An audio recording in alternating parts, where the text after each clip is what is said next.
আসসালামু আলাইকুম। অ্যাডোব ফটোশপের টুল পরিচিতি পঞ্চম পর্বে আপনাকে স্বাগতম। এই পর্বে আমরা দেখব কিভাবে ক্লোন টুল, প্যাটার্ন টুল কাজ করে, কিভাবে হিস্টোরি ব্রাশ টুল, আর্ট হিস্টোরি ব্রাশ টুল কাজ করে, কিভাবে ইরেজার টুল কাজ করে। তো চলুন দেখা যাক। প্রথমে আমরা ক্লোন স্টেম টুল দিয়ে শুরু করি। তো প্রথমে আমি ক্লোন স্টেম টুল দিয়ে শুরু করার জন্য আমি একটি ছবি ওপেন করে নিচ্ছি।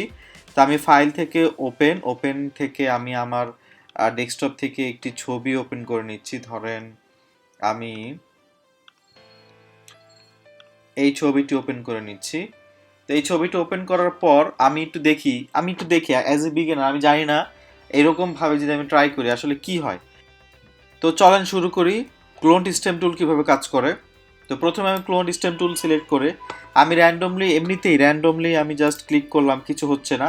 তো এখানে যে মেসেজটা দিচ্ছে সেটা হচ্ছে could not use the clone stamp because the area to clone has not been defined, option plus click to define a source path. That means একটা সোর্স প্যাথ আমাকে ডিফাইন করে দিতে হবে, যেখান থেকে হচ্ছে সে একটা সোর্স পাবে। ওকে, তো আমি আমি ওকে ফাইন। দ্যাট মিনস আমাকে একটা অলটা ক্লিক করে একটা জায়গা ডিফাইন করে দিতে হবে। ধরেন আমি এই জায়গাটা অলটা প্রেস করে, দেখেন অলটা প্রেস করে কিবোর্ড থেকে অলটা প্রেস করলে শুট সাইন চলে আসে, রাইট? এই শুট সাইন যখন আসবে তখন আমি একটা ক্লিক করব, ক্লিক করলে এই জায়গাটা মানে সিলেক্টেড হয়ে যাবে। এরপর আমি যদি তার অন্য জায়গায় ব্রাশটা নেই, দেখেন তখন ওই মানে এটা একটা ক্লোন মানে স্ট্যাম্প। আমরা স্ট্যাম্প কি করি, আহ, আহ, একটা স্ট্যাম্প আমরা কালির কি বলো এটাকে, ওইখানে আমরা প্রেস করলে কালিটা ওইখান থেকে লাগে, স্ট্যাম্প প্যাড যেটা কালির প্যাড থাকে। তো তারপরে আমরা কাগজে প্রেস করলে ওই সেম জিনিসটা কপি হয় বারবার। যতবার আমরা কাগজে প্রেস করব যতক্ষণ কালি থাকবে স্ট্যাম্পে, সেম জিনিসটা বারবার পেস্ট হবে, রাইট? এই জিনিসটাই আমি এখান থেকে সিলেক্ট করে নিছি, ক্লোন করে নিছি। এখন এইটা যত জায়গায় আমি ক্লিক করবো, এই দেখেন এটা চলে আসছে। আমি এখানে ক্লিক করবো, এখানে এটা চলে আসছে। সো অ্যাকচুয়ালি ক্লোন স্ট্যাম্প টুল একটা স্ট্যাম্পের মতো কাজ করে, এই জন্য এটার আইকনটাও এরকমই দেখতে। এইটার অনেক ব্যবহার আছে, যেমন এইটা আমরা এখান থেকে অপাসিটি যদি কমাই দিই, ধরেন এরকম অপাসিটি কমাই দিলাম, আমি ব্রাশটাকে এত হার্ড করে না দিয়ে 0% হার্ডনেস দিলাম। এবার আমি যদি দেখেন এই যে এখানে আমার ব্রাশটা কিন্তু এখন অন্যরকম, আমি অপাসিটি আরও কমাই দিচ্ছি, দিয়ে এবার আমি ট্রাই করে দেখেন যে এরকম আমি এখন চাইতেছি ধরেন চোখটা চোখটা নিচে একটু হালকা কালো করে দিতে, বা এই জায়গাটা একটু, এই জিনিসটা এইখান থেকে কপি করে এখানে দিতে চাচ্ছি। তা আমি এখান থেকে অলটা প্রেস করলাম, করে আমি এখানে যখন দিব, দেখেন এই যে আবার একটা জিনিস দেখেন, আমি যখন ক্লিক করি তখন কিন্তু সে একটা প্লাস সাইনও দেখায়, যেখান থেকে আমি পিক করতেছি। দেখেন ক্লিক করে ধরে রাখলে দেখাবে, ওই দেখেন একটা প্লাস সাইন দেখায়, মানে কোথা থেকে এটা কিন্তু মুভ করবে। আপনি ওইখান থেকে নিছেন হোয়াট এভার, ওইটা আপনি এইখান একটা রেঞ্জ থাকবে, আপনি এখানে গেলে ওইটাও মুভ করবে, আপনি এখানে গেলে ওইটাও মুভ করবে। ওই মুভমেন্ট অনুযায়ী সে পিক করবে, ওইটা সোর্স পয়েন্টটা এভাবে মুভমেন্ট হবে একটা নির্দিষ্ট সোর্স পয়েন্ট থেকে, সেইভাবে ব্রাশটা ছেড়ে দিবে। এই যে, তো আমি এইভাবে অনেকক্ষণ ধরে ড্র্যাগ করলাম, করার পর আমার এখানে হালকা করে, আমি যেহেতু অপাসিটি একদম 5% দেওয়া, একদম হালকা করে হচ্ছে এখানে। আবার আমি যদি অপাসিটি একদম হার্ড করে দিই, দেখেন ক্লিক করলেই যে পুরো কালো হয়ে যাবে। সো এখানে অপাসিটি দিয়ে আপনি এই জিনিসগুলোকে একটু কালো বা সাদা, একটু ডার্ক আপনার প্রয়োজন মতো,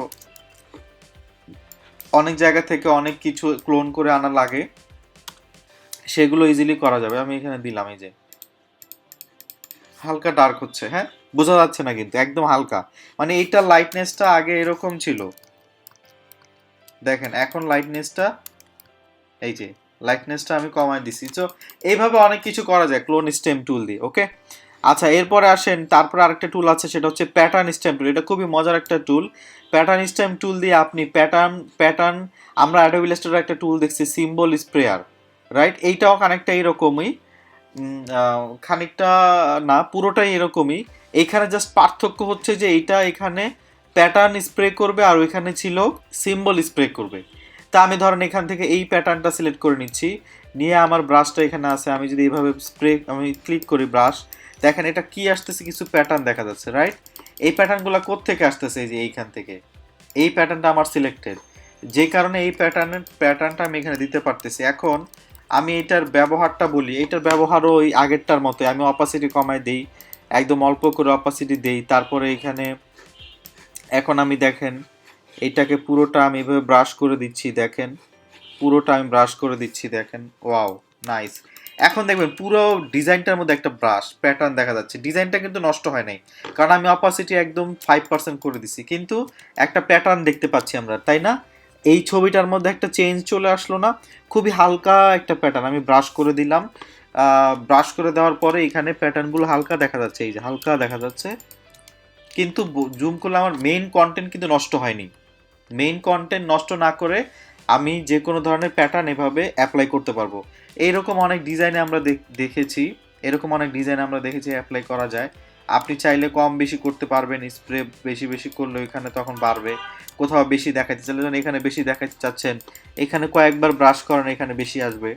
মানে 5% করে একবার ক্লিক করলে 5% আমার অপাসিটি দেওয়া, সেই 5% করে এখানে বাড়বে, এইটা হচ্ছে ব্যাপার। সো এই গেল ক্লোন স্টেম টুল আর প্যাটার্ন স্টেম টুল। এবার আমরা দেখব হিস্টরি ব্রাশ টুল এবং আর্ট হিস্টরি ব্রাশ টুল, এই দুইটা দিয়ে কিভাবে কাজ করে।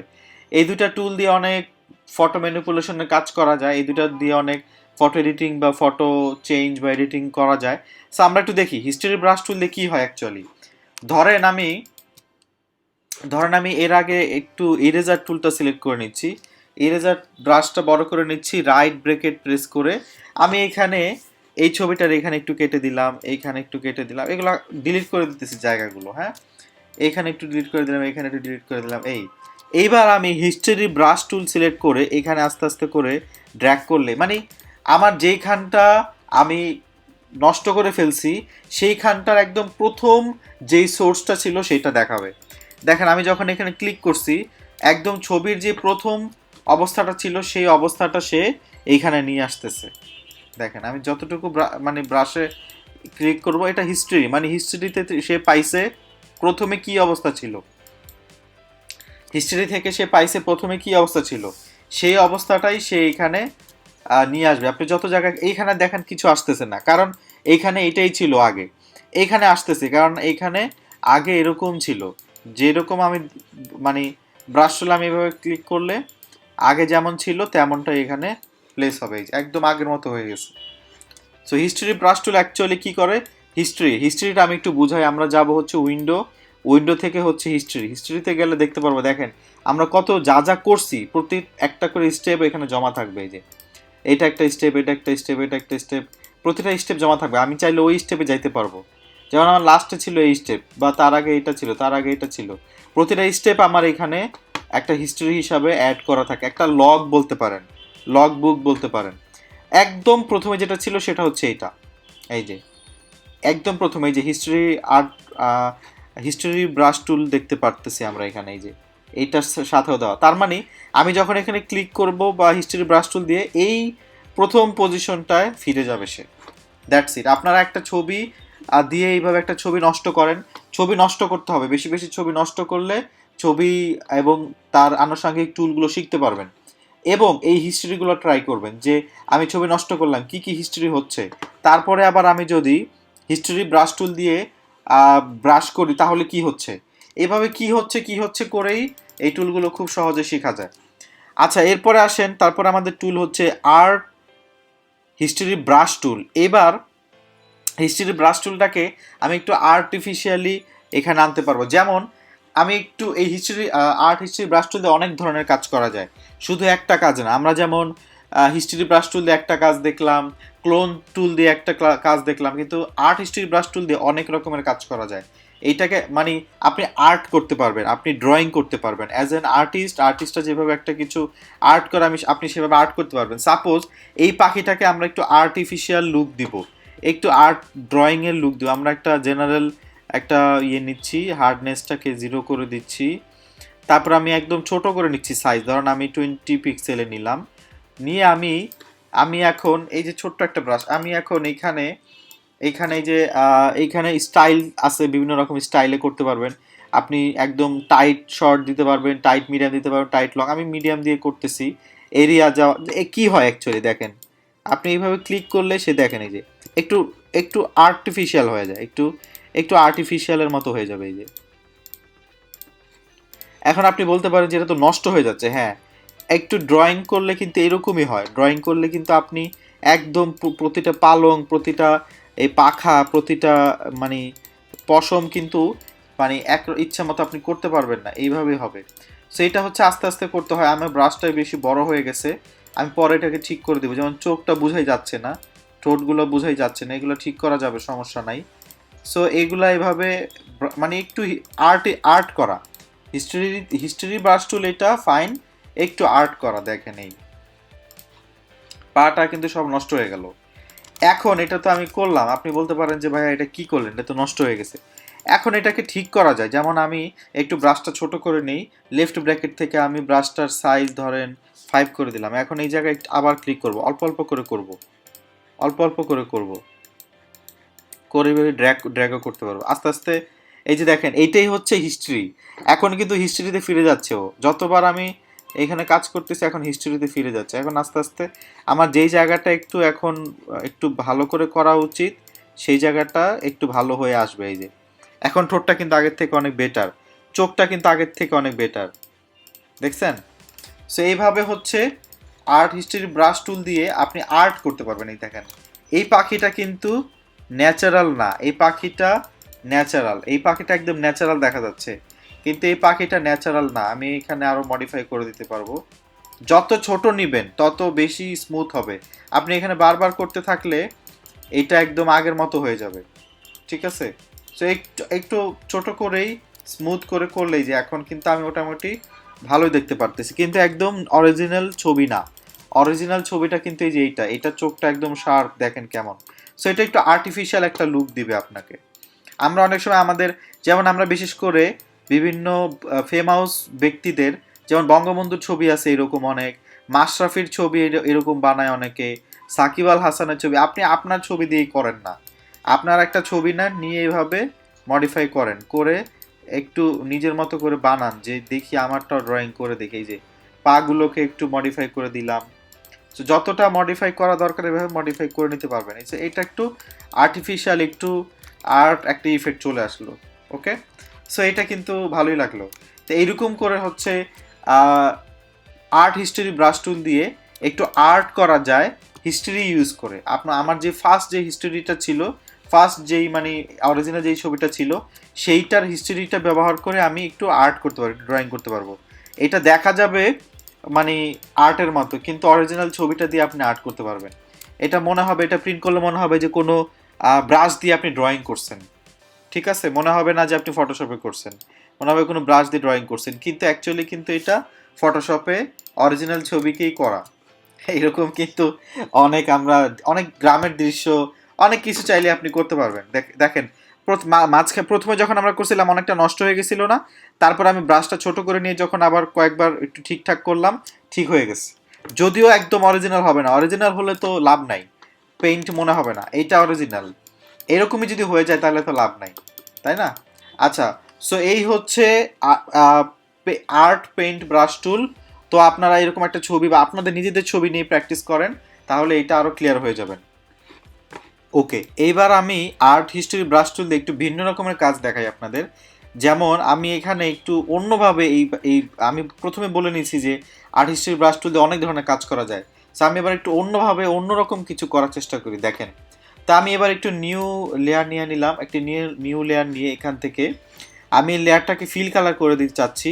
আমি গেলাম এডিট থেকে গেলাম হচ্ছে ফিলে গিয়ে আমি একটা কালার সিলেক্ট করে দিই। ধরেন এখান থেকে আমি একটা কালার সিলেক্ট করে দিচ্ছি, ধরেন আমি এটাকে আপনাদের ফেভারিট পিঙ্ক কালার করে দিলাম। ওকে, ওকে, পিঙ্ক কালার আপনাদের ফেভারিট, আমার না।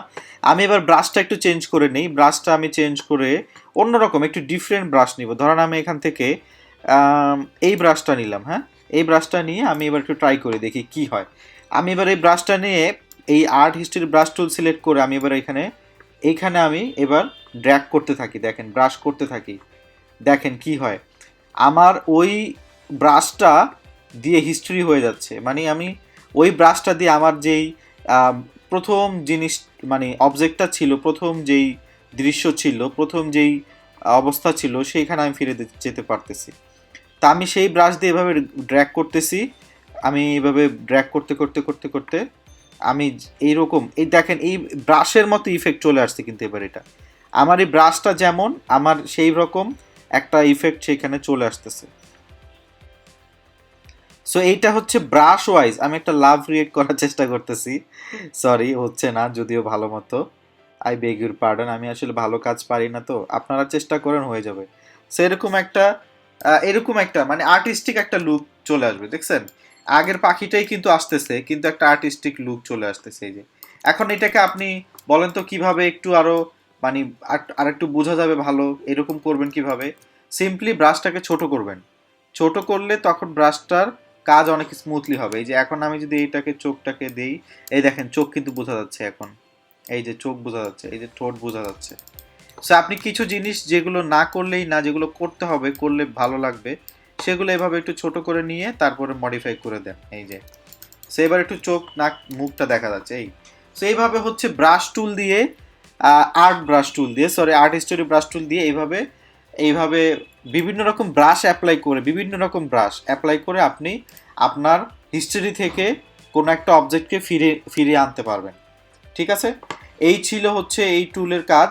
আমরা এবার দেখব হচ্ছে ইরেজার টুলের কাজ। এটা খুবই সিম্পল একটা টুল, ইরেজার টুলের মতো সহজ আর টুল কিছু নাই। এটা জাস্ট আপনি এই যে এভাবে জাস্ট মুছে দিবেন, ডান। এইটার মতো সহজ আর কিছু নাই, জাস্ট মুছে দিবেন।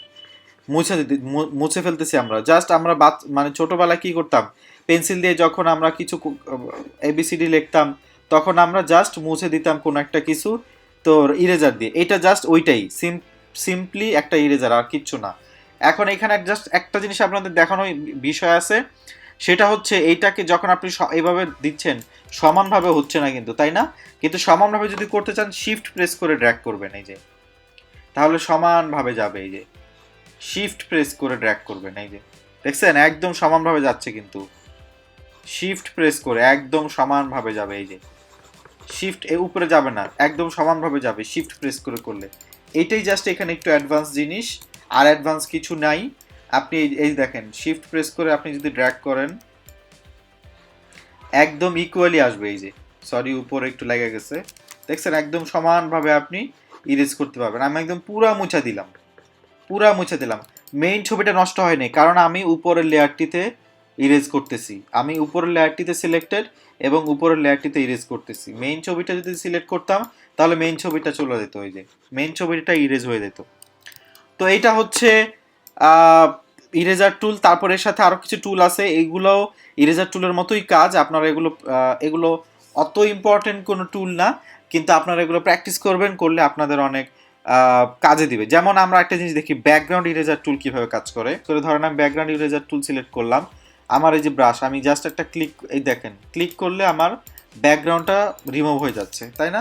মানে কি, মানে ব্যাকগ্রাউন্ড থাকতেছে না, আর কোনো ছবির আর কোনো ব্যাকগ্রাউন্ড থাকতেছে না। আমি ইরেজার টুল দিয়ে ইরেজ করলে একটা সাদা অংশ থাকে, অনেক সময় না থাকে না অ্যাকচুয়ালি, কিন্তু এই ব্যাকগ্রাউন্ড টুল দিয়ে করলে ব্যাকগ্রাউন্ড রিমুভ হয়, এই যে ব্যাকগ্রাউন্ড রিমুভ করা।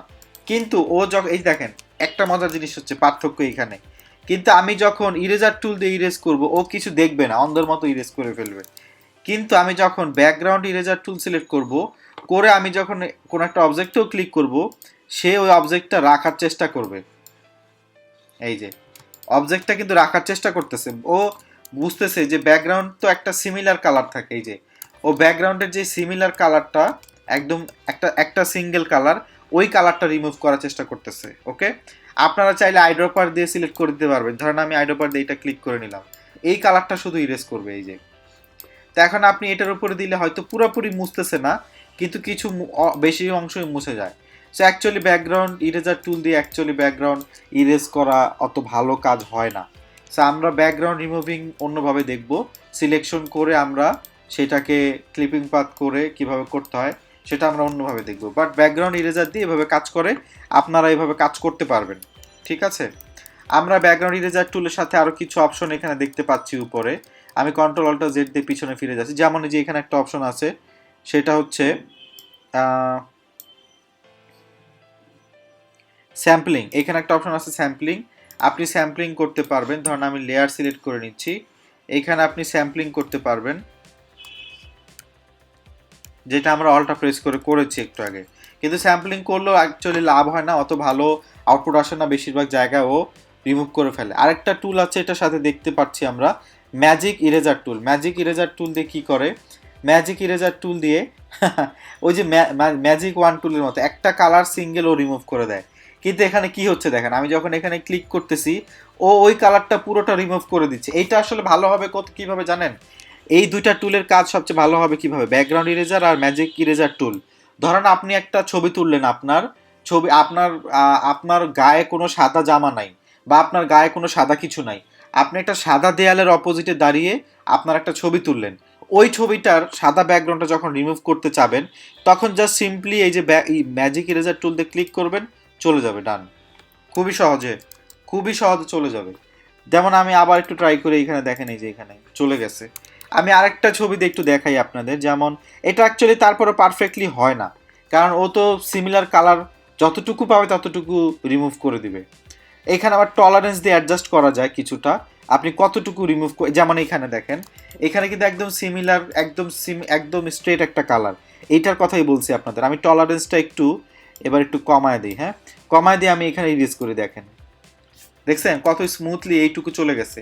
এবার আবার এখানে ইরেজ করি, চলে গেছে, চলে গেছে, চলে গেছে, দেখছেন একদম সুন্দর মতো কিন্তু হচ্ছে এখন।